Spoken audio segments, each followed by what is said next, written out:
আসসালামু আলাইকুম। কি অবস্থা সবার? কেমন আছেন? আশা করি ভালো আছেন। আমি খুব ভালো আছি।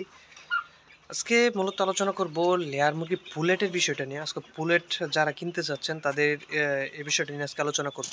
আশা করি আজকের ভিডিওর পরে যারা পুলেট কিনতে চাইতেছেন তাদের যে ধারণাটা সেটা একটু হলেও পাল্টে যাবে বা পুলেট কেনাটা কতটুকু যৌক্তিক, পুলেট কেনাটা ভালো হবে না খারাপ হবে সেই বিষয়টি নিয়ে আজকে আলোচনা করব। তাই ভিডিওটি না টেনে পুরো দেখার অনুরোধ করে ভিডিওটি শুরু করতে যাচ্ছি। আর এখন পর্যন্ত যারা আমার চ্যানেলটি সাবস্ক্রাইব করেন নাই দ্রুত চ্যানেলটি সাবস্ক্রাইব করে দিয়ে পাশে থাকবেন। আর বেশি বেশি লাইক, কমেন্ট, শেয়ার করবেন। আর সবচেয়ে বড় বিষয় যেটা আমি গত পর্বে বলছিলাম যে আমার যে চ্যানেলটা আছে চ্যানেলটার নাম পরিবর্তন করা উচিত। আসলে কি নাম দেব সেটা বুঝে উঠতে পারতেছি না। আমার খামার ভিত্তিক ভিডিও যেহেতু বানাই সেক্ষেত্রে আসলে কিরকম নাম দেওয়া উচিত সেটা আমি ভেবেচিন্তে উঠতে পারতেছি না। আসলে আপনারা যদি একটু হেল্প করেন যে আসলে কি ধরনের নাম দেওয়া উচিত, কোন নামটা দিলে ভালো হয় তাহলে আমার জন্য খুবই উপকারে আসে। তো অবশ্যই কমেন্টে আপনারা জানাবেন যে আসলে আমার খামারের নামটা কি দেওয়া দেওয়া উচিত। তো ধন্যবাদ। বেশি দেরি করব না তাই ভিডিওটি শুরু করতে যাচ্ছি। প্রথমত আসি, ম্যাক্সিমাম কমেন্টগুলো আসে যে আসলে ২০০ মুরগি দিয়ে বা ৫০০ মুরগি দিয়ে শুরু করব। পুলেট আনতে চাইতেছি। সেই বিষয়ে নিয়ে কিছু বলেন। আর পুলেট আনলে ভালো হবে নাকি বাচ্চা পাললে ভালো হবে? বাচ্চা পালবেন না পুলেট আনবেন সেটা আপনাদের ইচ্ছা। তারপরে আমি কিছু কথা বলে রাখি যে আসলে পুলেট আনাটা কিরকম? আপনারা যারা বাহির থেকে পুলেট কিনতে চাইতেছেন তাদের বিষয়টা নিয়ে আলোচনা করব।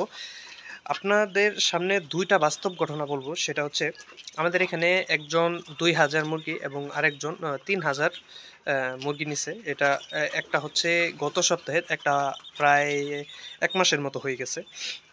২ টা বিষয়ে বলি যদি। ১ম যেটা, উনি ৬০ দিন বয়সের বুলেট নিয়ে আসছিল। ৬০ দিন বুলেট আনার পরে সেখানে ওদেরকে বলা হয়েছে যে সম্পূর্ণ ভ্যাকসিন সুন্দরভাবে করা আছে। ২-১ টা ভ্যাকসিন বলে দিছে যে এটা করা হয়নি।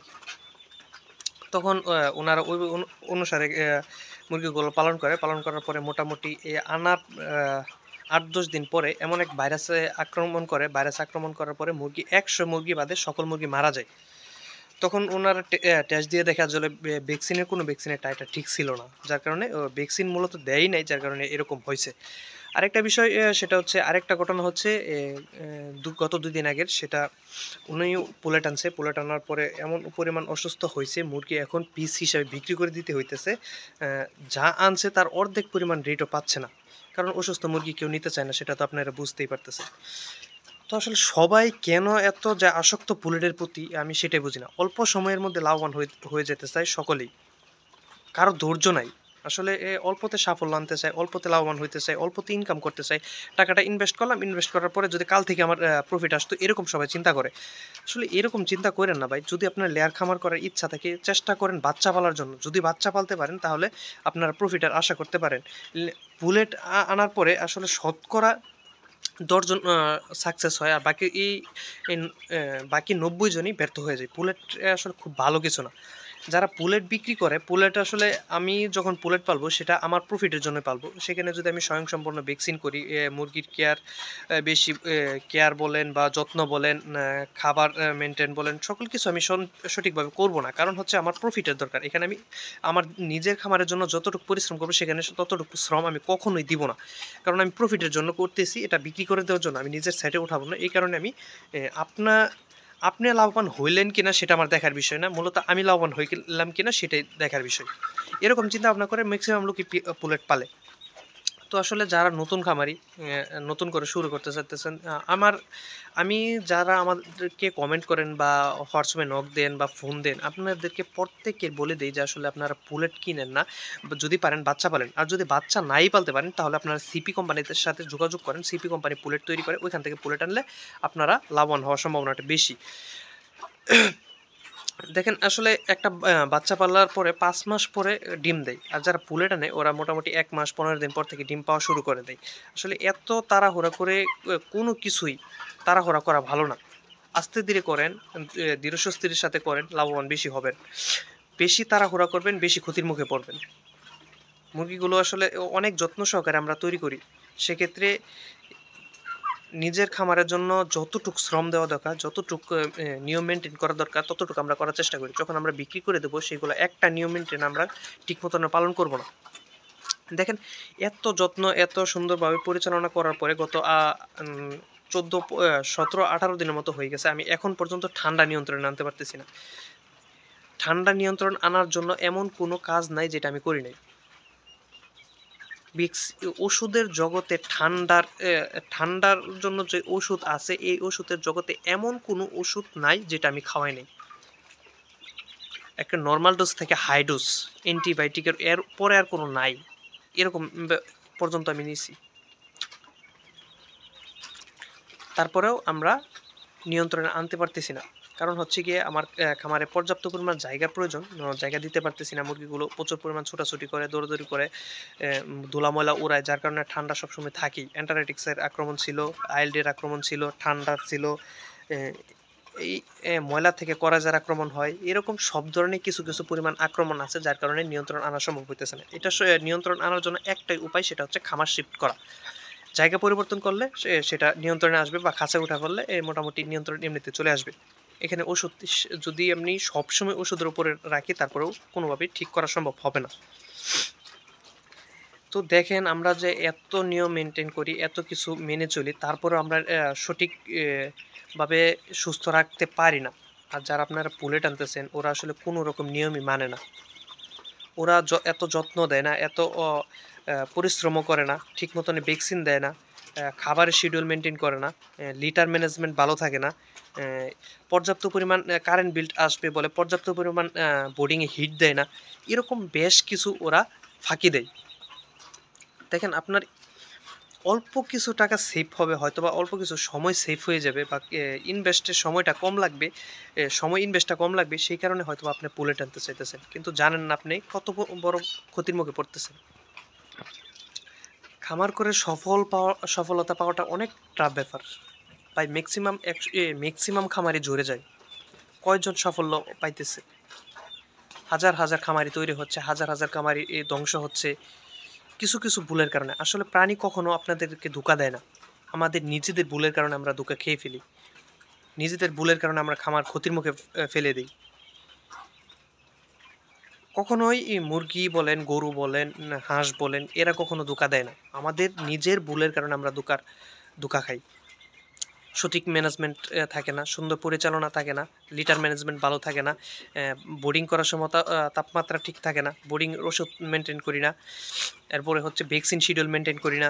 এরকম নানান রকম সমস্যা আমরা নিজেরাই তৈরি করে ফেলি, যার কারণে আস্তে আস্তে খামার ঝুঁকিতে পড়ে যায়। মুরগিগুলো ভাইরাসে আক্রান্ত করে, মুরগিগুলো অসুস্থ বেশি দেখা দেয়, মুরগির মেডিসিন খরচ বেশি হয়। আপনি যত পরিমাণ মুরগিকে সেফটি দিবেন, যত পরিমাণ পরিচালনা ভালো থাকবে, লিটার ম্যানেজমেন্ট ভালো থাকবে, মুরগির যদি অ্যামোনিয়া গ্যাস সৃষ্টি না হয়, বোর্ডিংয়ে যদি পর্যাপ্ত তাপ এবং বোর্ডিং সুন্দর হয়, সেক্ষেত্রে আপনার অবশ্যই লাভের মুখ আশা করতে পারেন ইনশাল্লাহ। মুরগির ম্যাক্সিমাম রোগগুলো তৈরি হয় থেকে বোর্ডিং থেকে। বোর্ডিংয়ের মধ্যে ম্যাক্সিমাম রোগ তৈরি হয়, সেগুলো আস্তে আস্তে মুরগিগুলো বড় হয়, বড় হওয়ার পরে সেগুলো আক্রান্ত করে ফেলে। তো ম্যাক্সিমাম সমস্যায় বোর্ডিং থেকেই তৈরি করে ফেলে। সেখানে যদি আপনি কারেন্ট বিল বাঁচানোর জন্য, বা বোর্ডিংয়ে ওষুধ ম্যানেজমেন্ট, ভ্যাকসিন শিডিউল, সেগুলো যদি সুন্দরভাবে না করেন, অ্যামোনিয়া গ্যাস সৃষ্টি হচ্ছে কিনা, লিটার থেকে কোনো দুর্গন্ধ হচ্ছে কিনা, লিটার পরিবর্তন করা, তুষ পরিবর্তন করা, পেপারে যখন রাখবেন তখন পেপার কিছুক্ষণ পর পর পরিবর্তন করে, এগুলো যদি আপনি সাবধানতা না পালন করেন, সেক্ষেত্রে তো আপনি ধরা খাবেনই। প্রত্যেকেই অল্পতে সাফল্য পাইতে চান। ভাই, সাফল্যতা এত সহজ না, সাফল্যটা অনেক কঠিন।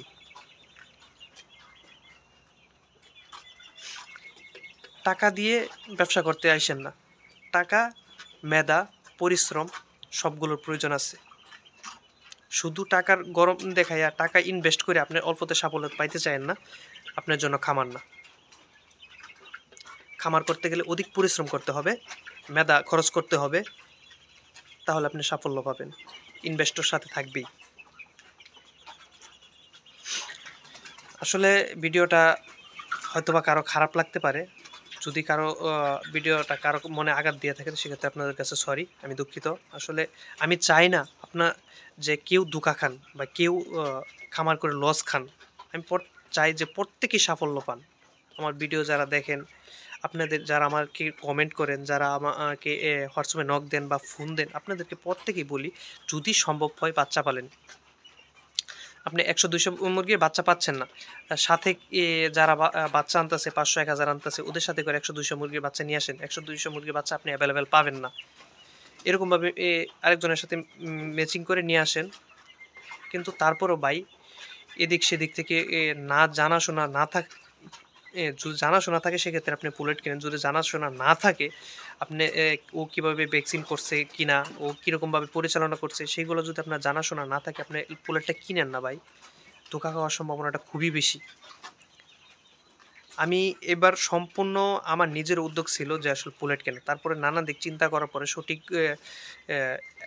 করার পরে আমি মূলত আমারটা পরিকল্পনা ছিল যে হচ্ছে সিপিটটা। আমি সিপিটটার প্রতি আস্থা হারাইছি। মানে সিপিটটার প্রতিও আমি ভরসা করতে পারি নাই। আমার মুরগি আমার মতো করে কেউ তৈরি করে দেবে না।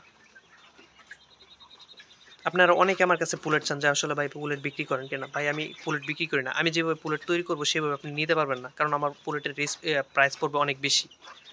আমি ভ্যাকসিন শিডিউল মেইনটেইন করব। প্রত্যেকটা ভিডিও আকার ধারণ করে রাখবো। কিভাবে মেডিসিন খাওয়াচ্ছি, ওষুধ খাওয়াচ্ছি। অন্য খামারিদের তুলনায় অনেক পরিমাণে আমারটা রেট বেড়ে যাবে। কারণ যেই পরিমাণ বাড়তি টাকা দেবেন সেই টাকা দিয়ে আমি ভ্যাকসিন করব। তারপর প্রফিট সহকারে আপনাদের কাছ থেকে রাখবো। তো আমি এই কারণে এইসব করতে পারবো না, যার কারণে আমি কোনোদিন পুলেট তৈরিও করব না। পুলেট তৈরি করার আমার ইচ্ছাও নাই। যদি কোনো সময় তৈরি করি সেক্ষেত্রে অবশ্যই অন্য খামারের যা বাজার থাকবে তার থেকে আমার রেটটা বেশি থাকবে। কারণ আমি সঠিক নিয়মে আমি নিজের খামারের জন্য যেভাবে মুরগি পালন করি সেভাবে পালন করার চেষ্টা করব। ওরকমভাবে যদি কোনো সময় করতে পারি, ওরকমভাবে যদি বুঝি যে আমার গ্রাহক তৈরি হয়েছে বা ওরকমভাবে কেউ নিতে আগ্রহী থাকে সেক্ষেত্রে চিন্তা ভাবনা করবো যে আসলে করা যাবে কিনা। এই ছিল আজকের ভিডিও। আসলে ভিডিওটি হয়তোবা কারো বিরুদ্ধে চলে যেতে পারে বা কারো মনে আঘাত দিতে পারে, তার জন্য সরি। ভিডিওটি যদি ভালো লেগে থাকে তো অবশ্যই লাইক, কমেন্ট, শেয়ার দিয়ে পাশে থাকবেন। বেশি পরিমাণ চ্যানেলটি সাবস্ক্রাইব করে দিবেন আর বেশি পরিমাণ কমেন্ট করবেন। আরেকটা বিষয় ভাই, নামটা আমার খুবই চ্যানেলের নামটা জরুরি হয়ে পড়ছে। আসলে আমি আমার যে নাম চ্যানেলের সেই নামটা এই চ্যানেলের সাথে যায় না। যার কারণে আমার নামটা চ্যানেলের নামটা দ্রুত চেঞ্জ করা প্রয়োজন। তো আপনাদের কমেন্ট চাচ্ছি যে আসলে কীরকম নাম দেওয়া উত্তম হবে, কীরকম নাম দিলে ভালো হয়, খামার ভিত্তিক কীরকম নাম দিলে আমার জন্য সুন্দর হবে, খামারের সাথে যায় এরকম কিছু নাম আপনারা কমেন্টে বলেন যে সেই নামগুলোর থেকে আমি বাছাই করে নামগুলো নেওয়ার চেষ্টা করব। আপনাদের নামগুলো যদি আমার কাছে ভালো লাগে তাহলে সেই নামটাই দিয়ে দেওয়ার চেষ্টা করব। তো ধন্যবাদ, সবাই ভালো থাকেন, সুস্থ থাকেন। দেখা হচ্ছে আগামী পর্বে। আসসালামু আলাইকুম।